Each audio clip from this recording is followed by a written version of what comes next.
Hi everyone, welcome back to my channel. I'm Becky with Becky Selman's Art Studio. How's everybody doing? And if you're new, come on, pull you up a comfy seat and watch me pour some paint and make some patterns. Today, it was a pretty day today in Texas, so I've been out here just playing, creating new patterns, or trying to just fiddle around with how I move my paint around differently on the tile and seeing what I can come up with. I come up with a really cool one, and I'm going to show you that right now. So, and we're going to do it because I'm running out of other colors, so I'm using a green base. All of my colors, my paints are mixed. Oh, sorry. 7-to-1 mix pour. Oh, I hope you can see that. I'll bring it up. Oh. Contact me at Krista8974@gmail.com. That's how you get a hold of Krista and get a nice big old 64-ounce bottle of this. It's great. Nice and thick. Makes your paint's thick. Keeps them nice and thick and separated. The lines crisp. Everything. So, anyway, I'm using, I don't know what this one is, but it's, I think it's Amsterdam Emerald Green, I think. So I'm just using it as a base. So you can use really anything as a base. If you want to use like a metallic, a silver, a copper, any kind of shimmer, an extreme sheen, anything like that, you're going to want to use standard colors on top of it, because if you add more metallic on to a metallic base, it is going, the edges are going to blend, and you're going to lose your edges. And I'm sorry, my big fat hand's in the way, but you just kind of,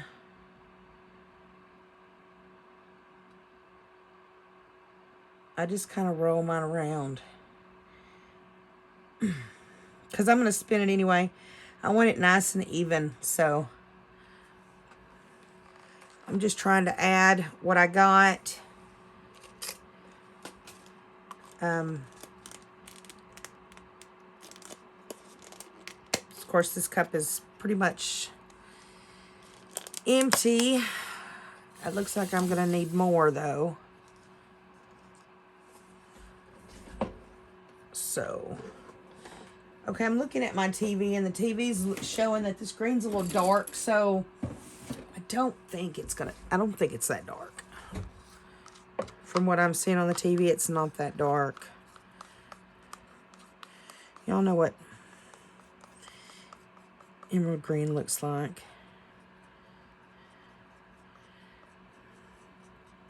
I'm just trying to get the paint to the edges. I'm really trying to clean my cup out so I don't have to waste too much paint that I had in my cup. Okay, so I'm going to spin. I love this little mat I got from Lola Vefe. I'm trying to find a mat like this to sell in my studio shop, my website. If my glass is wet with paint and there's a spot on here that I can get a hold of like this spot here, it's dry. It's got no paint right here. So I just put my finger in it and grip it, spin it, and it's already stuck to my glass spinner. Now your spinner's probably not this big, but if you've got a spinner like this, this little old mat is perfect for it. So we're just kind of allowing the base to come over the edges. It's not on one side, so we're going to just allow it to go. over.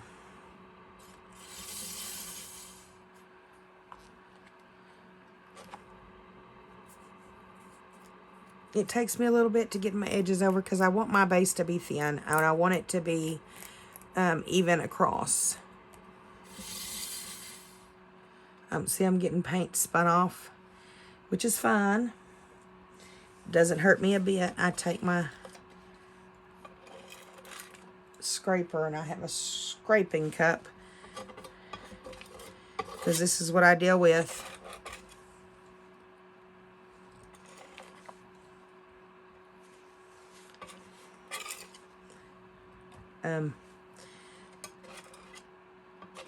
So I don't really get to use my excess paint unless I'm trying to use the dips for jewelry. Okay, that's going to sink on over. Okay, so now I can use, since I used a flat base, I can use standard base. It's not got any shimmer, metallic, or pearlescent or anything in it. I can now use either shifting paints, shimmer paints. I can use fluorescent paints. Any kind of paint that I want to on top of that opaque, transparent, because it's going to show up because you're just going to streak it across. So I'm going to jump right off the bat with a metallic and go with copper.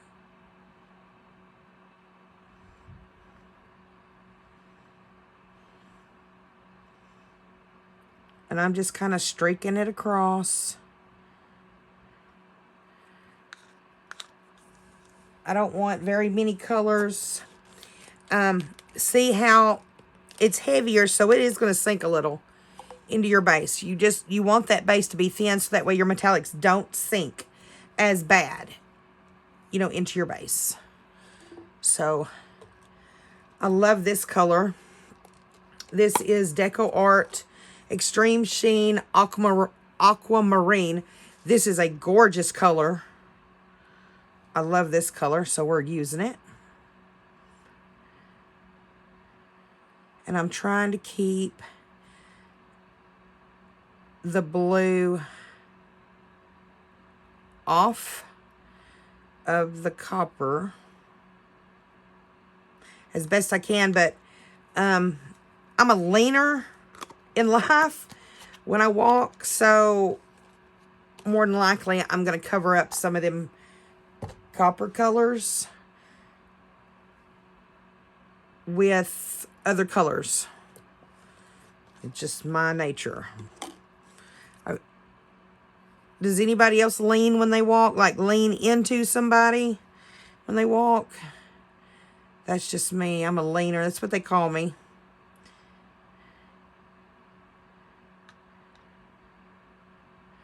I don't know why I do that.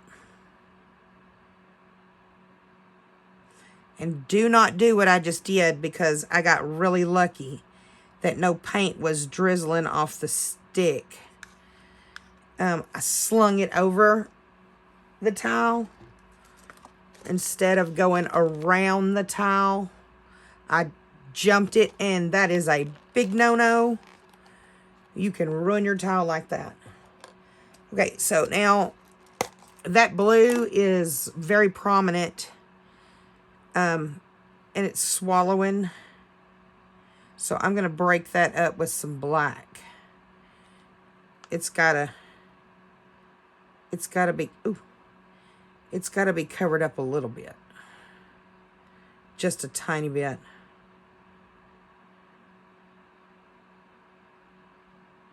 There we go.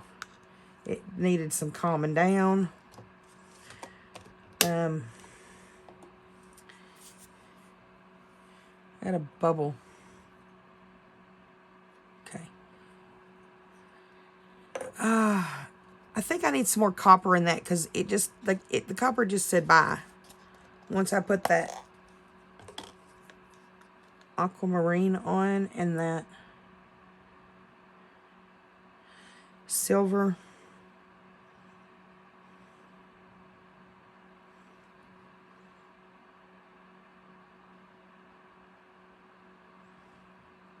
And it would probably help if I streaked it thicker. Keep it from sinking as bad, I would think.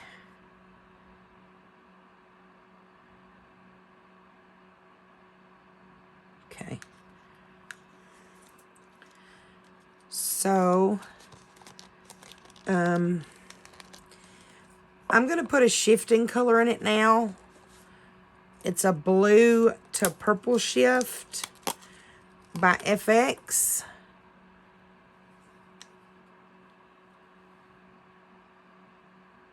It's kind of a flat color at first when I put it on. It just kind of hides some stuff.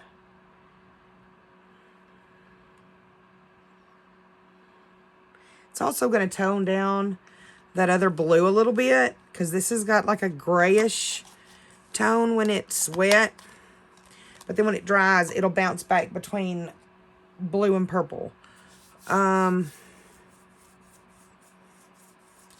Wondering if I need to put anything else in that. I think that's good. If I put anything else in it, I'm going to have to reapply the copper because it's so heavy. It just keeps sinking. And I think there's enough paint on that tile to do what I'm wanting it to do. So, here we go. I'm going to turn it like this because we're going to work corner to corners. And we're just going to keep going in and in and in until we meet in the middle. My lines should meet going the same way, and then we're going to do a streak opposite of it. And it turned out really well on a tile earlier if I can just keep the lines farther apart and chunkier. So here we go. We're going to start here. I'm going to create a line there. We're going to go the same way at both corners. And we're going to go the same way. So if we go this way, we're going to go this way. Okay? So then we're going to start here and go a big chunkier one.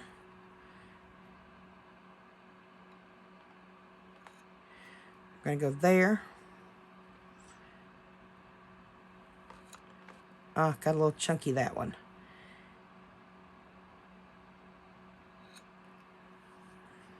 Now, you're not going to hurt it if you crisscross these lines. That's what you're looking for.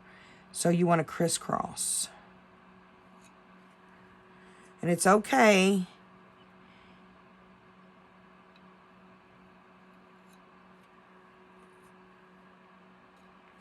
Okay, if you crisscross at different times, it's okay. Because you're going to distort your lines as you're crisscrossing anyway.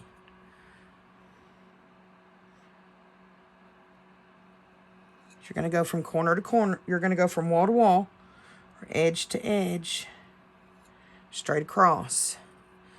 My square's not staying straight. That's okay.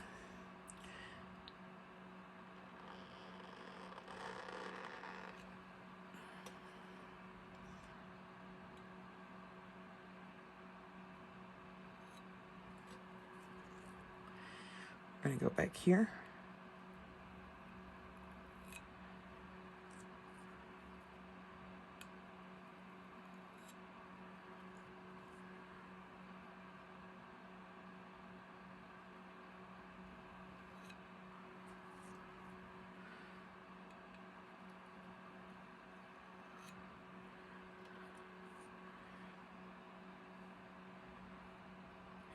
Now I'm going to go one up like that.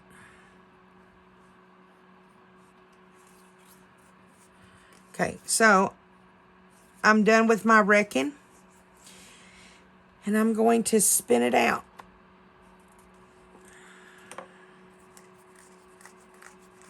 And let it open itself, go over the edges, go out there the corners. It's moving.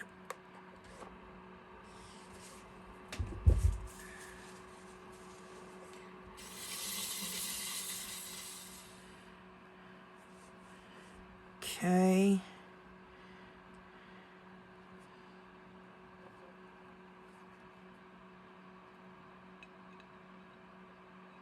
I just got to make these corners move.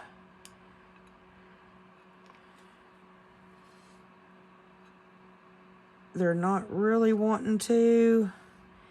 That's why you have this extra spin off, to give them a little bit of help when they spin.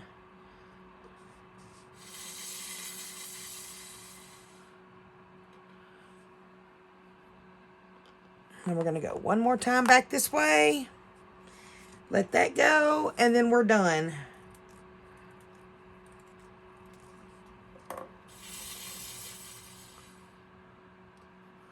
Okay. That is the pattern that you will get. Kind of looks almost braided.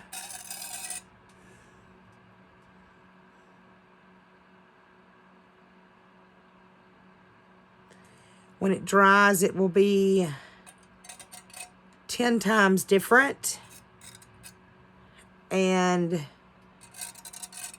have a lot more depth. Anyway, I hope you like that pattern and you watched how I wrecked it. Anyway, I hope y'all have a wonderful weekend, and I may post another one tomorrow. I'm not sure, but if I do, you'll be the first ones to know. All right, y'all have a good weekend. All right, and take care.